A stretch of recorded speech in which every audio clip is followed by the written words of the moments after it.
Last week, I made an April Fool's video where I pretended episode 19 had aired, and then I told a bunch of lies in this fake recap about what happened in that episode.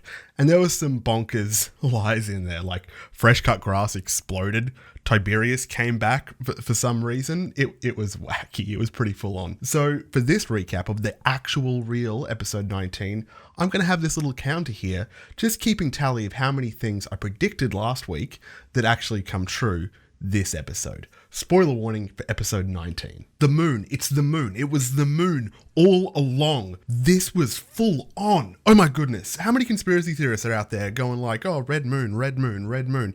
Just for weeks and weeks and weeks and weeks, people have been talking about the red moon. Damn, you were all right. Also, very quick, this video has a sponsor. Thank you very much to Levitating Dice by Conflict Games. This Kickstarter is active right now, but we're going to talk about that a little bit later. Episode 19 starts with the party speaking with Astani, the hermit scholar who has crucial information about Ruidus, the moon, and Imogen's dreams, and also about the Loomis twins and Auram's hunt for these mysterious assassins. We learn that the two murdered Loomis twins were studying the red moon Rudius because this world of Matt Mercer's has two moons. We got a big boy white moon and a little boy red moon. They were studying the red moon. We learned that this little red moon, do I have anything little and red? Ooh. We learned that this little red moon, it's not a tomato, it's a moon. We learned that sometimes there are these lunar flares that come out of it, and it's kind of an auspicious sign when the flare of Rudius appears. Sometimes it's a portent of disaster, you know, people are suspicious about it. But for a person that is born underneath the sign of that flare of Rudius are known as Rudius-born people. Now, there are heaps of notable people in the past that have been Rudius-born. Some people suspect that maybe even the human-turned deity, the Raven Queen themselves, was Rudius-born. Now, the suspicion we have here is Imogen Rudius-born? Well, what does it mean to be Rudius-born? How can you tell? And I just noticed I said Rudius instead of Ruidus. It's a hard word to say. Some signs that a person may be Ruidus-born is they could have particular markings on their body, they could have premonitions or maybe strange dreams. At this point, the characters point out that Imogen has kind of lightning-like scars on her wrist that I've never noticed before personally. Have they talked about this earlier? Maybe like even in episode 1? I don't know, but I didn't know she had these scars. However, to 100% tell if someone was Ruidus-born, they would need to consult the Omen Archive. This is a place that they could go through the Hellcatch Valley. It's on the other side. It's in Ashanador, and that's quite a while away. So maybe in a later episode, we'll travel there and we'll learn 100%. We also learn about the Ruidus phenomenon is that the Loomis twins, the day they were murdered, they had sent some kind of missive to Astani saying, we have some exciting news about this Ruidus phenomenon. However, that was the day they were killed, so we don't know what information they'd found. And the missing pages of Imogen's book that she was looking for, hey, they're not here. They weren't found on the Loomis twins' bodies. However, since the party is so interested in this red moon, Astani invites the party back later that evening to look through their telescope directly at the moon. And let's do a quick checkup of the prediction meter. Good. Whew, wouldn't want that to change. But we'll get to the shocking revelation that they see on the moon when they get back to Astani's cabin later. For now, let's talk about those assassins. About Auram's mysterious assassins that when killed revert to snow or goo or something, we learned that they have toxins on their weapons and they poisoned Ashard Brechio when they fought him. We learned the attack happened near a big tree, and the party speculate maybe these assassins are using the transport via plants spell. Auram finds some bark on the tree that had like a sword strike in it, and in that strike there was some congealed, dried, tar-like substance that he worked out to be part of the toxin that they were using. There's also this, okay, I don't think this is relevant to the plot at all, but if it became relevant and I didn't mention it, I would feel real dumb. Part of their investigation is they're trying to work out whether these assassins, because when they die they revert to goo, whether they can like transport via turning into goo and like go into the sewer or down like a drain pipe or whatever. So they find a nearby fountain that has a magical enchantment on the pot in the center that this statue is pouring out to, you know, constantly produce water. And Ashton puts his arm in it and works out, hey, it goes deeper than it should, like a bag of holding. So Fern turns into a little froggy wog and goes inside this pot, and it is dark in there. and it goes forever. It's like a freshwater ocean. And she goes so deep, eventually she starts to see like, do I see like land masses in the distance? Are there rocky outcrops? Is that a huge creature?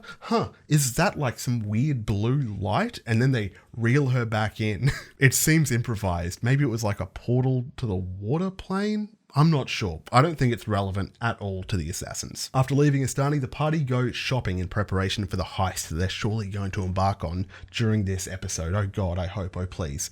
So here's the things they buy. We're not going to go into massive detail because I hate shopping. I'm looking at my notes. They buy a healer's kit, a fishing rod, a bag of ball bearings, a shovel, a tangle root bag, a creepy jack-in-the-box, and a marionette, which is commissioned by some artisan named Altgar, with an O, like Altgar, something like that. Now, this is a name that when Matt says the name Altgar, Travis reacts like he knows that name. So I'm not sure if he was just being affronted at the idea of like another woodworker craftsman being out there somewhere, or whether in Travis's backstory, he does know this character. I'm not sure. But because the party was specifically buying items in preparation for this heist, of course they're asking for like, grappling hooks and like smoke bombs and all kinds of crazy stuff. They learn that the rival party has already cleared out a bunch of useful materials from these shops. And the most significant item that they find that they've bought would be the potion of gaseous form. This is going to be so useful for the rival party to be able to sneak through cracks and escape danger. But here's the part of the episode that got me so excited. I could not believe the truth bombs being dropped here by Maddie Mercer. So they go back to Astani's hut to look through his telescope at the red moon Ruidus. However, they all roll like really badly on their perception checks looking through this moon. Matt lets them roll like 5 times before they get a good roll.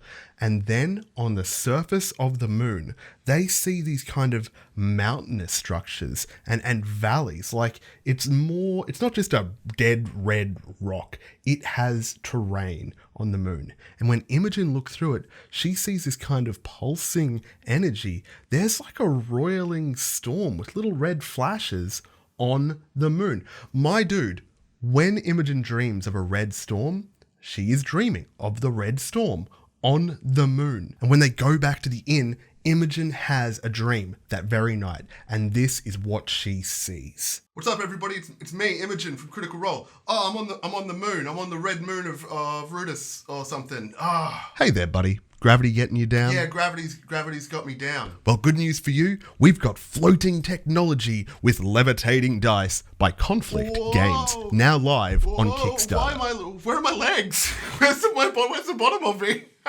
These compact and stylish platforms will bless your specialized dice and cause them to levitate like magic. But it's not magic, it's science. It's got science in its guts. Look at this. When you back Levitating Dice on Kickstarter, you get to choose a finish for your powered wooden platform between oak, walnut, white, black. There's also a bunch of different flavored dice you can choose. Now, these are complete sets of dice. They are at least full-size dice, and they're so beautiful. Look at these. If you're keen on this ultimate vanity item, like I am, I'd love for you to get out there and back Levitating Dice on Kickstarter. I'm really dizzy. God. Wait, that wasn't what she sees. That was a paid sponsorship. This is what she really sees. This time, when she's standing in the field and the storm comes towards her and her horse flees, she defies the storm. She steps into it and she's battered by the wind and the rain. She hears her mother's voice as ever, pleading with her, telling her to run, but she does not. Her mum's just giving her the biggest dungeon master, "Are you sure?" And Laura says, "Yeah, let's go in there." She goes deeper and deeper into the storm. She's being buffeted by the wind, and then she sees a figure, female, strong and defiant, standing in the midst of the storm. And from behind this woman's silhouette step 10 other silhouettes. This silhouette does not remind her of her mother. It's malevolent. It is unkind. And it is smiling. The storm closes in around Imogen in her dream, and She wakes up in the middle of the night as Fern is trying to pickpocket her.